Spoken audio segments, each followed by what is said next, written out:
africains. Mais personne ici n'a rien à vendre et personne n'aurait de quoi acheter. Ces gens ont dû fuir leur pays, ce sont des réfugiés.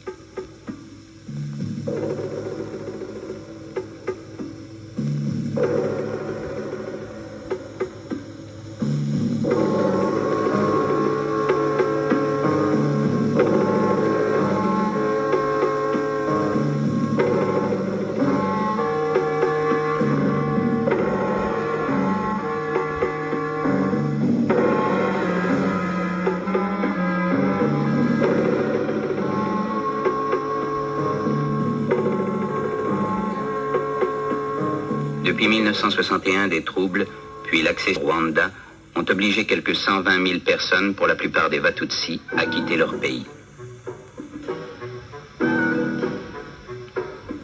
Souvent pourchassés, ils ont dû fuir hâtivement. Ils laissaient tout derrière eux, leurs troupeaux, leurs biens, parfois même un enfant.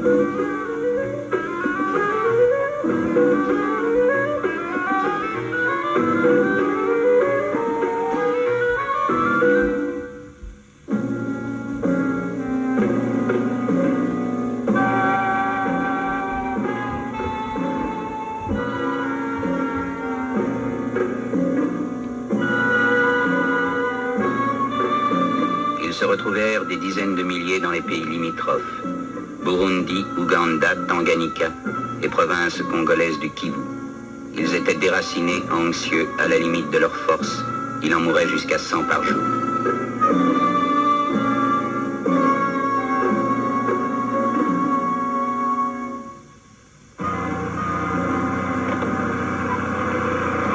Les pays d'accueil sont alors eux-mêmes aux prises avec les problèmes nés de leur récente indépendance.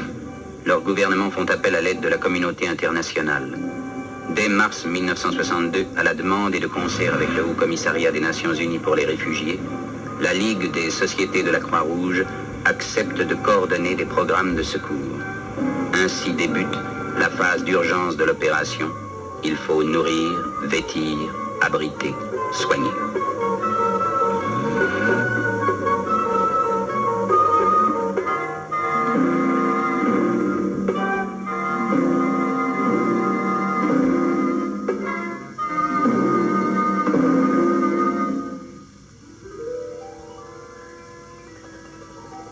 Mais les réfugiés sont tristes.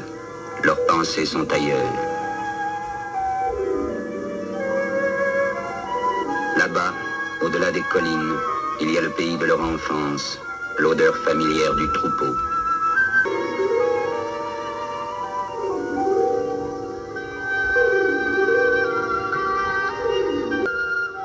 Mais ils ne peuvent plus rentrer dans leur pays. On décide alors de leur donner les moyens de reprendre ailleurs une vie normale. Le Haut Commissariat des Nations Unies pour les réfugiés confie à la Ligue des sociétés de la Croix-Rouge la responsabilité des opérations de réinstallation. Pour la Croix-Rouge débute une tâche nouvelle, plus longue que celle auquel elle est habituée, mais née aussi d'une situation d'urgence. Le siège de la délégation de la Ligue est installé à Bujumbura, capitale du Burundi, au bord du lac Tanganyika. Alors commence une entreprise peu commune qu'une poignée d'hommes va porter à bout de bras pendant 2 ans. La tâche est immense, le pays difficile. Ils parlementent avec les réfugiés pour les amener à accepter leur réinstallation, les convaincre que les terres qu'on leur offre sont bonnes, ce qui est vrai. Au Kivu, ils prennent contact avec les chefs des régions où se trouvent les terres que les autorités congolaises ont offertes. Il faut créer de bons rapports entre les populations locales et les nouveaux arrivants. Ils constituent à grand-peine un parc de véhicules pour transporter les réfugiés sur leurs nouvelles terres et maintenir la liaison entre les centres et le monde extérieur. Pour la Croix-Rouge, les réinstallations se feront au Burundi, dans la province congolaise du Kivu et au Tanganyika.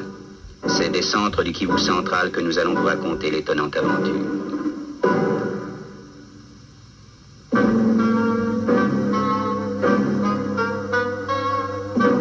Il y a 80 km entre Bukavu, siège de la sous-délégation de la Ligue, et les hautes montagnes du Kivu central. Les pistes sont difficiles, personne ne s'en occupe plus. La Croix-Rouge va devoir mettre sur pied son propre service d'entretien. Ce chemin, ses délégués vont le parcourir des centaines de fois à une allure qui ne dépassera jamais 15 km à l'heure.